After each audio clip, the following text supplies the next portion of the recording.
have Michele here now joining me to talk more about ICE's fixed income and data businesses, the origin of fixed income in focus, and so much more. Welcome, Michele. Good morning. Good morning, Trinity. It's such a pleasure to be here with you today. I mean, it's great having you. Now, ICE has fixed income and data services. Tell me exactly what ICE has to offer. Sure. ICE truly offers end-to-end solutions in fixed income markets. We have everything from evaluated fixed income pricing to reference data to derivatives, portfolio analytics, and many more.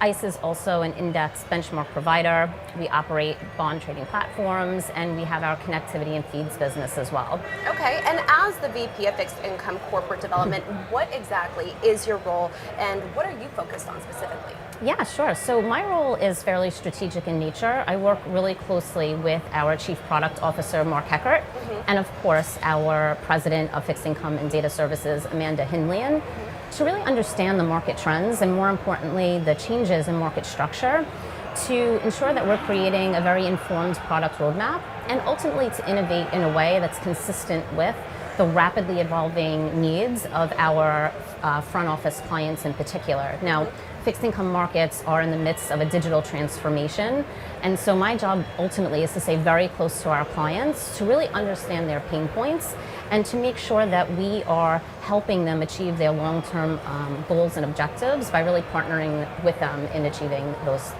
goals. And you mentioned front office, but you also have a great presence. ICE has a great presence when it comes to the middle and back office for those clients. Now, what does front office need, and how is ICE trying to deliver that to get answers? Yeah, so it's true. We have a very strong foundation in the middle and back office, and so my job is really to focus on how do we bring that forward to the front office community.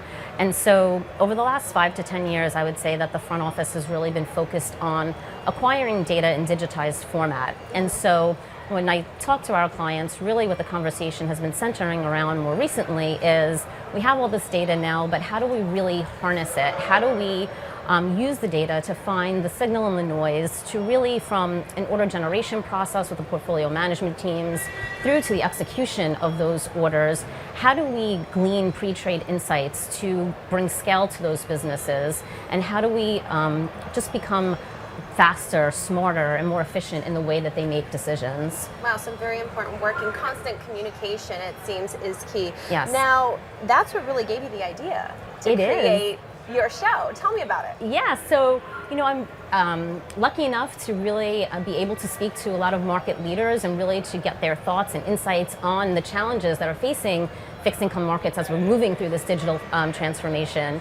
And so the idea was to really shine a light on those conversations and to do it in a very, very get to the heart of those issues in very small video content clips. Yes, yes. To really just bring the wider audience into the conversation and to facilitate that dialogue with the broader community. And tell me about some of the market trends that you've been discussing with the people that you've had on your show. Yeah, so there's a couple of themes that really run through a lot of the conversations. In the Kevin McPartland interview that we just aired, Kevin was speaking to really the role of AI, really large language machine learning and cloud technology, and how that's being adopted into a lot of the front office trading solutions and the importance of that.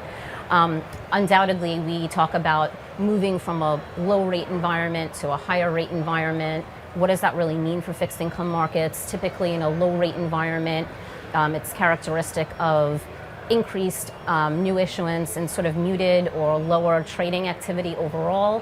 And as you move into a higher rate environment, you see the inverse of that, where you see lower new issuance but higher trading activity. But the thing that's most important, I think, that really is a thread kind of through all of the conversations is the explosive growth in fixed income ETFs that we've witnessed over the last 5 years in particular.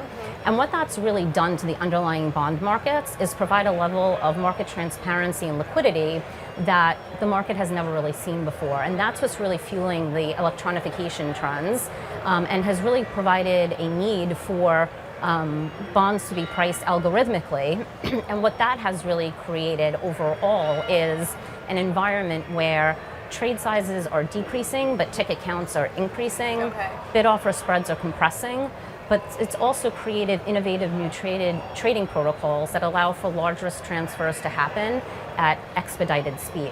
Wow, a lot of important things. Now tell everyone where they can watch your show. Yes, so we post it to the ICE social media channels on LinkedIn and Twitter.